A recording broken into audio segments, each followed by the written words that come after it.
doesn't tell me what to think!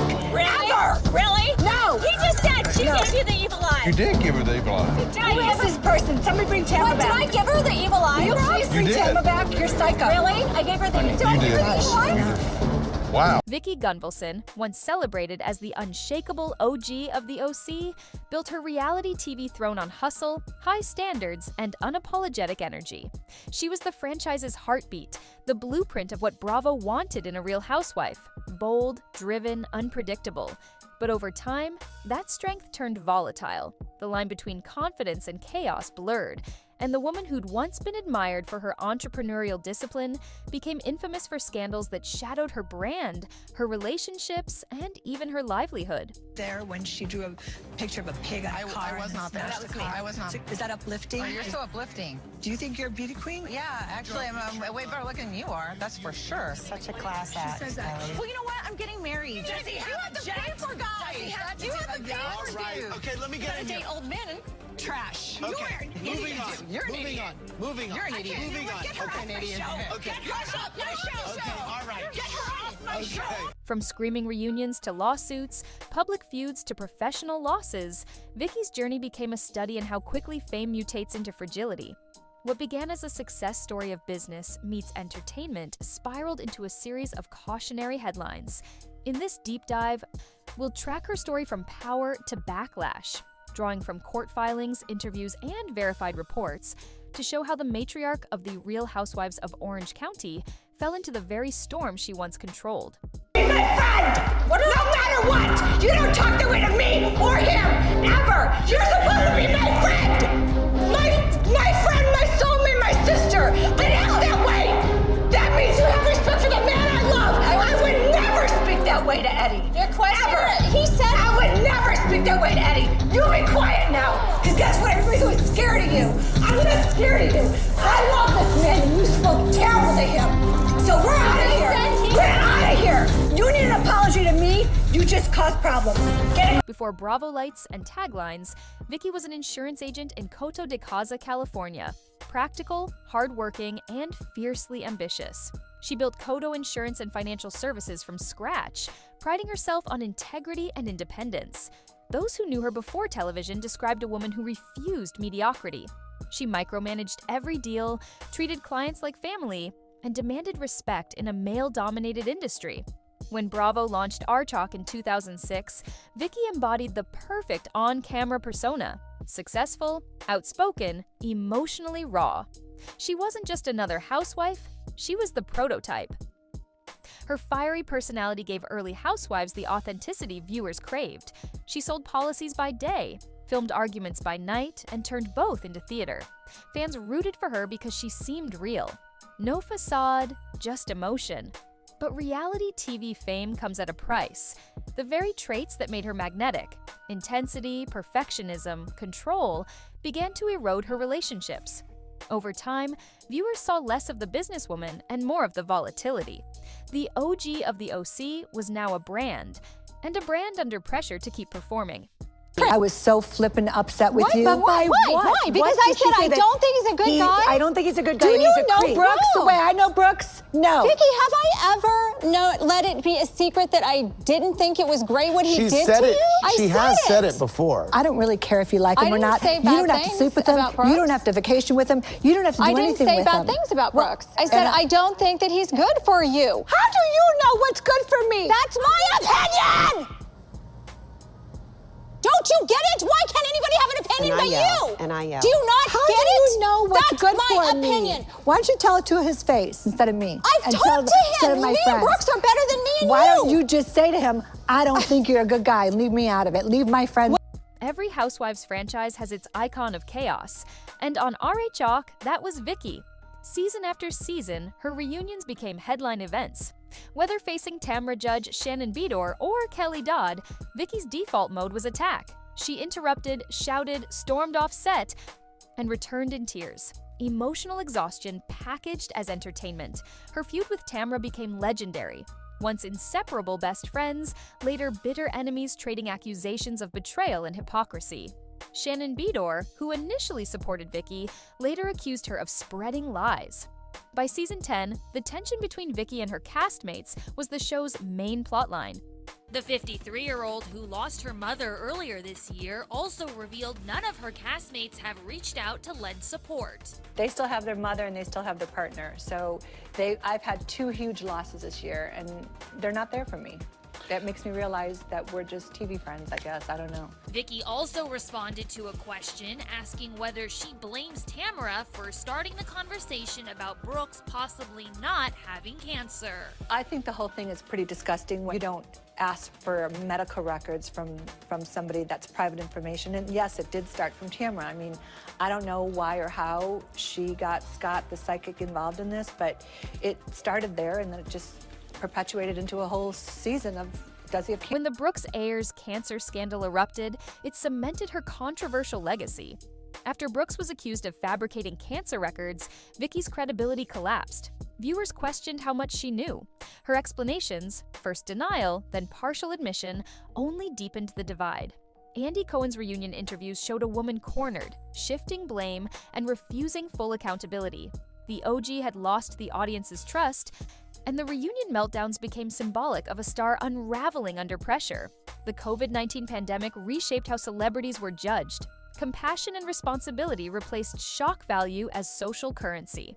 Vicki misread that moment. Instead of empathy, she expressed skepticism. Her social media posts questioned restrictions, mocked mask mandates, and echoed rhetoric many viewed as reckless. In 2020 and 2021, while most public figures tried to unify fans, Vicki doubled down on contrarian takes. She dismissed scientific consensus and labeled lockdowns fear tactics. Her statements ignited outrage. Bravo fans, a community active and vocal online, flooded comment sections demanding accountability. Former co-stars distanced themselves, others called her tone insensitive. To Vicki, it was about freedom of thought, but in the public eye, it felt like irresponsibility. At a time of loss and fear, she projected indifference. Cancel culture didn't need to silence her. She alienated her own fan base. What could have been a chance to show compassion became another chapter of defiance, reinforcing the image of someone who couldn't read a room or the world around her. Reality fame is a double-edged sword for entrepreneurs. Vicki used hers to promote ventures, from wine to vodka brands to financial seminars, but not all ended well. Multiple business filings show disputes over partnerships and contract performance. Her Vicki's vodka line, launched with fanfare, ended in litigation between partners over profits and licensing rights. She publicly minimized the fallout, calling it a learning experience. But insiders described poor communication and unrealistic promises. Similar tensions surfaced with former associates in her insurance firm, leading to whispers about staff turnover and internal friction. While most cases settled quietly, each added a layer of reputational wear. In business, consistency equals credibility. But when customers Googled her name, they found headlines about feuds and lawsuits. Over time, the lines blurred between Vicki the reality celebrity and Vicki the professional, and one began contaminating the other. Gunvalson vehemently denies financial and elder abuse allegations in new lawsuit. Vicki Gunvalson, the former star of The Real Housewives of Orange County, is facing serious allegations in a newly filed lawsuit by Diane Field, a 74-year-old client who claims Gunvalson and her business partner engaged in fraudulent sales tactics and financial elder abuse. In response to these accusations, Gunvalson's attorney has issued a strong statement, asserting that the reality TV star is outraged by the false allegations and vehemently denies all claims made against her. The lawsuit, obtained by Page 6, outlines Field's allegations that Gunvalson and her partner, Ali Hashemian, exploited her financial vulnerability through deceptive practices. By 2024, the controversies had evolved from petty feuds to serious accusations. A California civil complaint filed against Vicki and her company alleged elder financial abuse and fraudulent misrepresentation. The plaintiff claimed deceptive sales tactics had led to financial loss, language that hit directly at the core of her business identity. Court documents, publicly accessible, detailed claims of undue influence and breach of fiduciary duty. For a figure who had built her brand on helping clients protect their futures, the irony was brutal. Vicki's team called the suit meritless, suggesting it stemmed from miscommunication and opportunism. Yet, the optics were devastating. Media outlets quickly amplified the story, framing it as the OG under fire. Even before resolution, the allegation itself damaged her professional standing. Vicki's RTalk legacy is inseparable from her friendships and her betrayals. Tamra Judge was once her emotional anchor, only for the relationship to implode amid accusations of gossip and manipulation. Shannon Beador followed the same arc: friendship, loyalty, explosion. Kelly Dodd, initially an ally against other castmates, later called her a liar and hypocrite. By the later seasons, Vicki found herself isolated. Her attempts to re-enter group events were met with suspicion. Cast dinners became confrontation zones where old wounds resurfaced instantly. Even after her reduced role and eventual exit, co-stars rarely defended her publicly.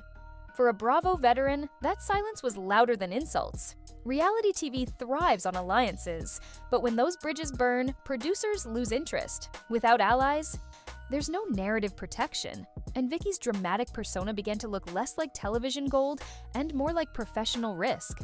Her network standing weakened. What once felt like queen bee energy now read as outdated toxicity. Even as she tried to stage comebacks through Ultimate Girls Trip appearances, the chemistry had changed. The cast moved on, the audience did too. Crisis management is an art, one Vicki never mastered. Whenever scandal struck, her instinct was to go on the offensive. Instead of issuing measured apologies, she doubled down. She accused the media of twisting words, called critics haters, and blamed editing for conflict portrayal. This pattern made short-term noise, but long-term damage. PR specialists often point out that audiences forgive mistakes faster than they forgive arrogance. Every denial reinforced the idea that Vicki couldn't self-reflect. Her interviews became combative, not clarifying. In 2021, after fan backlash to her pandemic remarks, she dismissed critics as sheep. When the elder abuse story surfaced, she said the accuser was just looking for attention. Even if she believed she was right, the tone destroyed credibility. What might have been seen as misunderstanding turned into perceived arrogance. Over time, the brand that once symbolized power began to look tone-deaf and defensive. Two qualities deathly to modern celebrity survival. Scandal doesn't just erode image, it empties accounts. As her reputation faltered, opportunities vanished. Speaking engagements slowed, sponsors withdrew, companies that once partnered with her for events quietly disappeared. Her social media engagement dropped dramatically between 2020 and 2025. Even her insurance business felt the sting. Industry clients value stability, and her name now triggered Google results filled with words like lawsuit and controversy.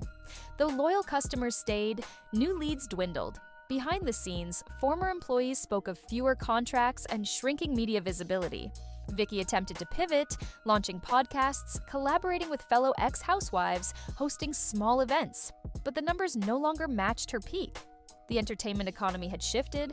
Reality villains were profitable only when controllable. Vicki's volatility made her untouchable.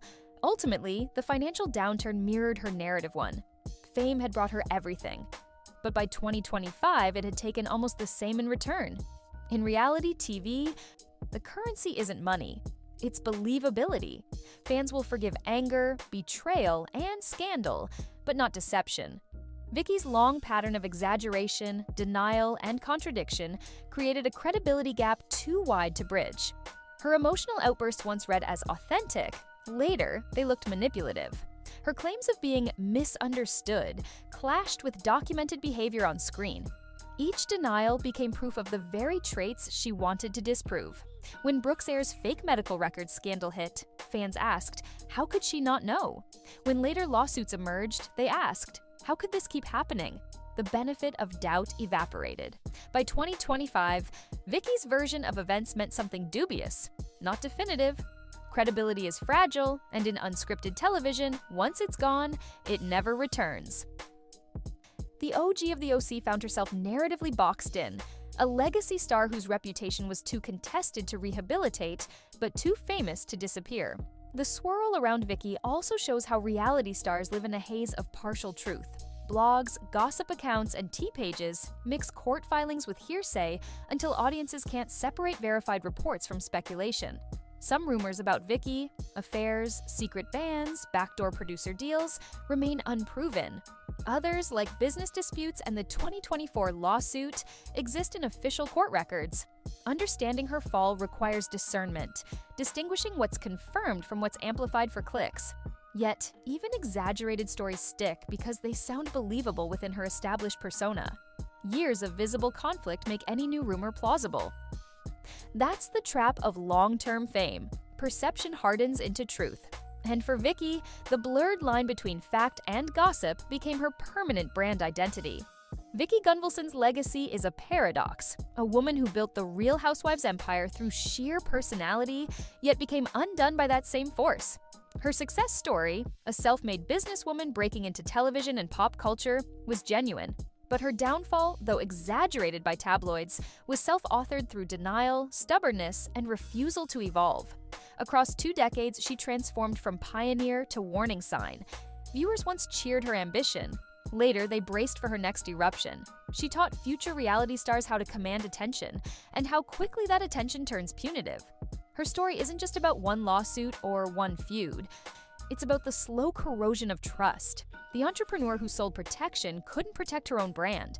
The woman who demanded loyalty alienated everyone around her. And the star who once symbolized Bravo's golden age of authenticity ended her run fighting ghosts of her own creation. The lesson, simple but brutal. In modern fame, charisma isn't enough. Accountability is currency. The world that once rewarded her defiance now rewards humility. In that evolution, Vicki became a relic of an earlier era, one that valued noise over nuance, reaction over reflection. So when the final credits roll, what remains isn't her tagline or her catchphrases. It's a question every public figure must face. What is success worth if you lose credibility along the way? Vicki Gunvalson will always be the OG of the OC, but her legacy is no longer about power or parties. It's a mirror showing that longevity and fame means nothing without integrity. She ruled the reality TV kingdom, then proved how fragile the crown truly is.